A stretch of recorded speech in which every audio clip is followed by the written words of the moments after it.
বিসমিল্লাহির রহমানির রহিম।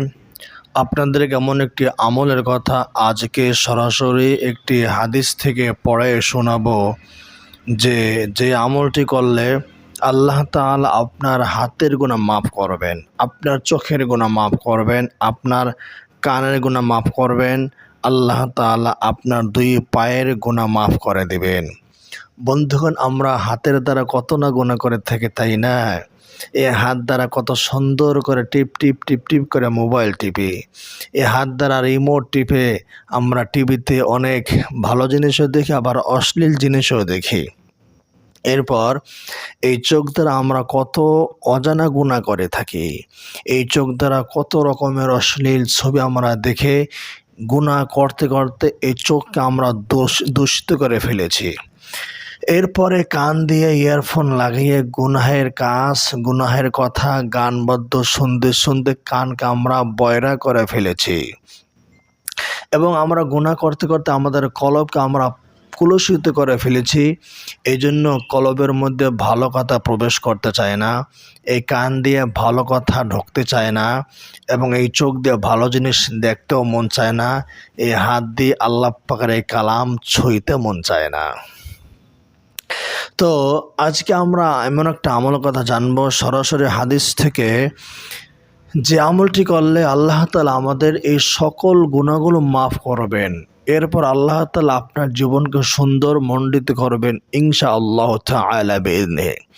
তো সরাসরি চলুন আমরা হাদিসটি শুনি এবং জানি এবং অনুবাদ আমরা শ্রবণ করি। عن أبي مسلم الثقلبي قال دخلت على أبي أمامة। আবু মুসলিম আত-তাগলাবী বলেন, আমি আবু উমামার কাছে গেলাম। হুয়া ফিল মসজিদি, আর তখন তিনি মসজিদে ছিলেন। ফাকুলতু ইয়া আবা উমামা, আমি বললাম, হে আবু উমামা, ইন্না রাজুলান হাদ্দাসানি মিনকা, এক ব্যক্তি আপনার থেকে বা আপনার সূত্রে আমার কাছে একটি হাদিস বর্ণনা করেছে। আপনি নাকি এই কথা শুনছেন যে আন্নাকা সামিআতা রাসূলুল্লাহ সাল্লাল্লাহু আলাইহি ওয়াসাল্লাম ইয়াকুল, আপনি নাকি নবী করিম সাল্লাল্লাহু আলাইহি ওয়াসাল্লাম থেকে কথা বলতে শুনেছেন যে মান তাওয়াদ্দা। আচ্ছা, এবার তিনি হাদিসটা পরে বলছেন। তখন তিনি বললেন, হ্যাঁ, আমি হাদিসটা শুধু একবার শুনিনি, বরং হাদিসটি নবী করিম সাল্লাল্লাহু আলাইহি ওয়াসাল্লাম থেকে বারবার শুনেছি। তো এবার আসুন হাদিসটা কি। হাদিসটা হলো এই, মান তাওয়াদ্দা, যে ব্যক্তি উযু করলো, ফাসবাগাল উযুআ, এবং পরিপূর্ণভাবে উযু করলো। প্রথম বলেছে উযু করেছে, এরপরে বলেছে পরিপূর্ণভাবে উযু করেছে। তাহলে বোঝা গেল উযু কয়েক প্রকার হয়। একটা উযু হলো প্রত্যেকটা অঙ্গ একবার একবার করে ধৌত করা, এটা কিন্তু একটা উযু, কিন্তু এটা পূর্ণাঙ্গ উযু নয়। পূর্ণাঙ্গ উযু হতে হলে আপনাকে প্রত্যেকটা অঙ্গ তিনবার করে ধৌত করতে হবে। এক হাদিসের ভিতরে এসেছে, একদিন নবী করিম সাল্লাল্লাহু আলাইহি ওয়াসাল্লাম পানিতে উযু করলেন, প্রত্যেকটা অঙ্গ একবার করে উযু করে বললেন, হাদা উযু, এটা একটা উযু। এরপর আবার তিনি প্রত্যেকটা অঙ্গ তিনবার করে ধৌত করে সাহাবীদেরকে দেখালেন। এরপরে বললেন, হাদা উযুই, এটা হলো আমার উযু। তো নবী করিম সাল্লাল্লাহু আলাইহি ওয়াসাল্লাম দেখিয়ে দিয়েছেন তার উযু কোনটা। তার উযু হলো প্রত্যেকটা অঙ্গ তিনবার করে ধৌত করা। আর যেটা নবীর উযু সেটা হলো পূর্ণাঙ্গ উযু, পরিপূর্ণ উযু। এই জন্য নবীজি বলছেন, মান তাওয়াদ্দা, যে ব্যক্তি উযু করলো, ফাসবাগাল উযুআ, উযুকে পরিপূর্ণরূপে করলো, ওয়াসালা ইয়াদাইহি, দুই হাত ধুতে করলো, ওয়া ওয়াজহাহু, এবং তার চেহারা মাসাহ করলো, ওয়া মাসাহা আলা রাসিহি উযুনাইহি, তার মাথা এবং তার দুই কান মাসাহ করলো, সুম্মা কামা ইলা সালাতিন মাফরুজা, এরপর ফরজ নামাজে দাঁড়ালো, গফরাল্লাহু লাহু ফি যালিকাল ইয়াউমি, আল্লাহ তাআলা তার ওই দিনের গুনাহ মাফ করবেন। সে ওই দিনে মা মাসাত ইলাইহি রিজলা, ওই দিনে তার দুই পা যেই দিকে হেঁটে গেছে গুনাহের দিকে, সে পায়ের হাঁটার গুনাহ মাফ করবেন। ওয়াকাবাজাত আলাইহি ইয়াদাহু, তার দুই হাত যে সকল জিনিস ধরেছে, টাচ করেছে, বেগানা নারীকে ধরেছে, চুম্বন করেছে, টাচ করেছে, স্পর্শ করেছে, কোলাকুলি করেছে, আলিঙ্গন করেছে, এইসব এবং হাত দ্বারা যত অবৈধ জিনিস ধরেছে, এই হাতের সকল গুনাহ আল্লাহ তাআলা মাফ করবেন। ওয়াসামিআত ইলাইহি উযুনাহ, এবং তার দুই কান যে সকল জিনিস শ্রবণ করে সে শুনেছে আল্লাহ তাআলা সে গুনাহ মাফ করবেন। ওয়া নাযারাত ইলাইহি আইনাহ, এবং তার দুই চোখ যা কিছু দেখেছে। ওয়া হাদ্দাসা বিহি নাফসুহু মিন সু, এবং তার মন যে সকল খারাপ কাজের কথা কল্পনা করেছে, এই সব গুনাহ আল্লাহ তাআলা মাফ করবেন শুধুমাত্র উযু এবং নামাজ পড়ার মাধ্যমে।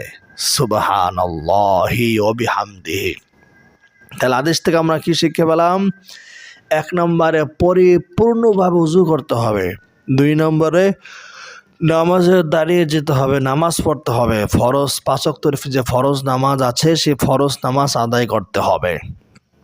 আল্লাহ তাআলা এতে করে সকল গুনাহ মাফ করবেন। দেখুন, উযু করলেও কিন্তু গুনাহ মাফ হয়, আবার নামাজ পড়লে আরও বেশি গুনাহ মাফ হয়। হাদিসের ভিতরে এসেছে, বান্দা যখন এই 2 হাত ধুতে করে আল্লাহ তাআলা তার হাতের গুনাহগুলো মাফ করিয়ে দেন। বান্দা যখন চেহারা ধুতে করে আল্লাহ তাআলা তার চেহারা গুনাহ মাফ করেন, চোখের গুনাহ মাফ করেন, মুখের গুনাহ মাফ করেন। বান্দা যখন পা ধুতে করে তখন পায়ের গুনাহ মাফ করেন, পায়ের পানির সাথে গুনাহগুলো পড়ে যায়, চেহারা পানির সাথে চেহারা গুনাহগুলো পড়ে যায়, হাতের পানির সাথে হাতের গুনাহগুলো পড়ে যায়। এরপর বান্দা যখন নামাজে দাঁড়িয়ে যায় তখনও তার গুনাহগুলো মাফ হয়ে যায়। কোরআনুল কারীমের মধ্যে এসেছে, ইন্নাল হাসানাত ইউযহিবুনাস সাইয়্যাত যালিকা যিকরা লিয-যাকিরিন, নিশ্চয়ই ভালো কাজ গুনাহের কাজকে মিটিয়ে দেয়, ধূলিসাৎ করে দেয়।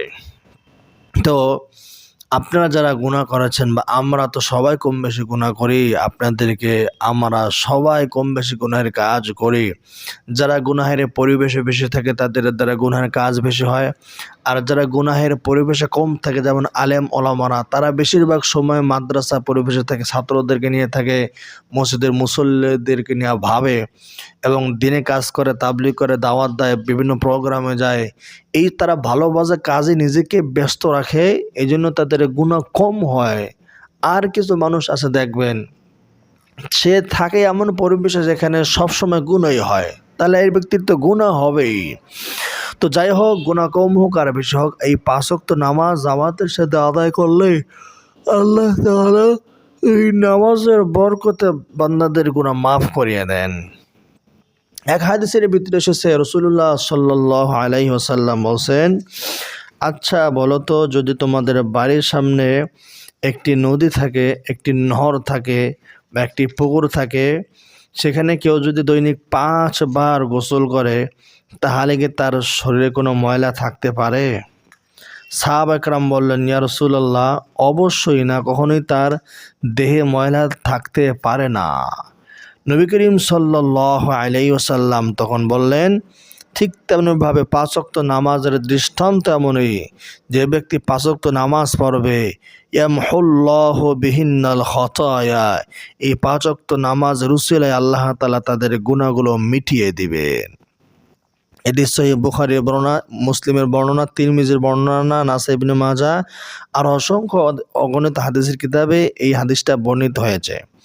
হাদিসটা হলো, লাউ আন্না নাহরান বিবাব হাদিকুম, তোমাদের বাইরে কারো দরজা যদি একটা নদী থাকে, ইয়াগতাসিলু ফিহি কুল্লা ইয়াউমিন 5 মাররাতিন, ওই নদীতে সে দৈনিক 5 বার গোসল করে, হাল বাকিয়া মিন দারানিহি শাই, তার গায়ে কি কোনো ময়লা বাকি থাকিতে পারে? ক্বালু লা, তারা বলল, না ইয়া রাসূলুল্লাহ, লা ইয়াবকা মিন দারানিহি শাই, তার দেহে কোনো ময়লা থাকতে পারে না। তখন নবীজি বললেন, 5 ওয়াক্ত নামাজ এমনই, 5 ওয়াক্ত নামাজ হলো দৈনিক 5 বার গোসল করার মতো। আমরা দৈনিক 5 বার গোসল করে দেহের ময়লা পরিষ্কার করি, দেহের ময়লাকে দূর করে দিই। ঠিক তেমনিভাবে যারা দৈনিক 5 ওয়াক্ত নামাজ আদায় করবে, 5 বার নামাজ আদায় করবে, তারা যেন কেমন যেন নিজের কলবের ময়লাকে পবিত্র করে দিল, দূর করে কলবকে ক্লিন ফিনিশ, একেবারে ফ্রেশ পরিচ্ছন্ন করে নিল। সুবহানাল্লাহ। তো যারা এই বাহ্যিক অঙ্গ প্রত্যঙ্গ যারা পবিত্র করতে চান, তাদেরকে এই ভিতরের কলবকে পবিত্র করতে হবে। তো ভিতরের কলব পবিত্র করার মাধ্যম হলো এই নামাজ আদায় করা, নামাজ আদায় করতে হবে।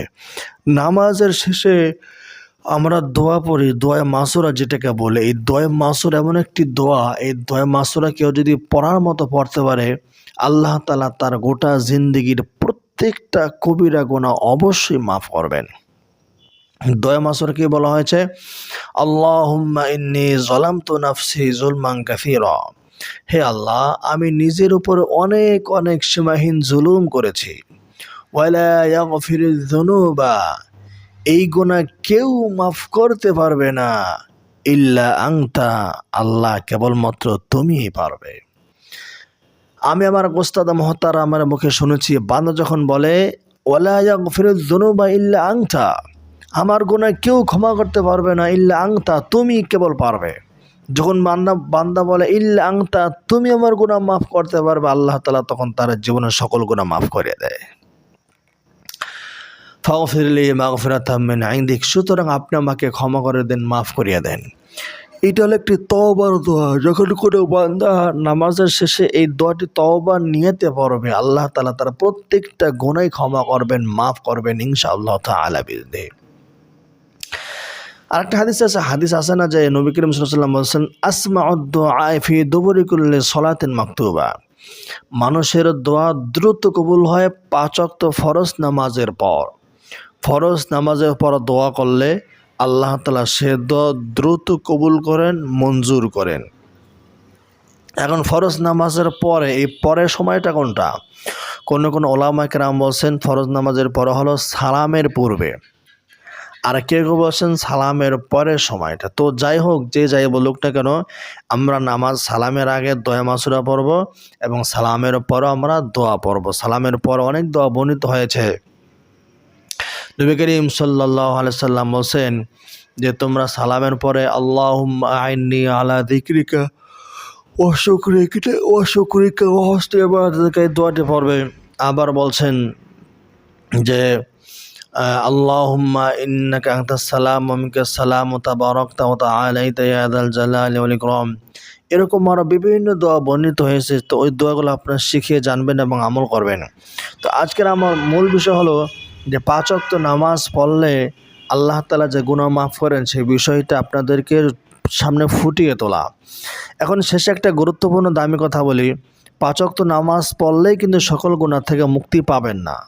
5 ওয়াক্ত নামাজ পড়লে আপনি সগীরা গুনাহ থেকে মুক্তি পাবেন। কবিরা গুনাহ থেকে মুক্তি পেতে হলে এই দোয়া মাসুরা যে পদ্ধতিতে পড়তে বলেছি, সেই পদ্ধতিতে আপনাদেরকে পড়তে হবে।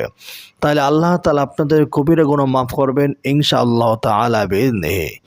সুতরাং আসুন আমরা ওইভাবে নামাজ পড়ে, যেভাবে নামাজ পড়লে আমাদের গুনাহ মাফ হবে, কবিরা গুনাহ মাফ হবে, সগীরা গুনাহ মাফ হবে, ওইভাবে নামাজ পড়া থেকে আমরা বিরত থাকার জন্য আল্লাহর কাছে প্রার্থনা করি। যেভাবে নামাজ পড়লে আল্লাহ তাআলা অসন্তুষ্ট হন, যেভাবে নামাজ পড়লে আমরা আল্লাহ পাকের প্রিয় পাত্র হতে পারবো না। আল্লাহ তাআলা আমাদের জীবনকে সুখময় করুন, আনন্দময় করুন। আল্লাহ তাআলা আমাদের এই দুনিয়ার জীবনকে সাফল্য মণ্ডিত করার পাশাপাশি আমাদের আখিরাতের জীবনকে আল্লাহ তাআলা সুখময়, আনন্দময় করুন। বলুন আমিন।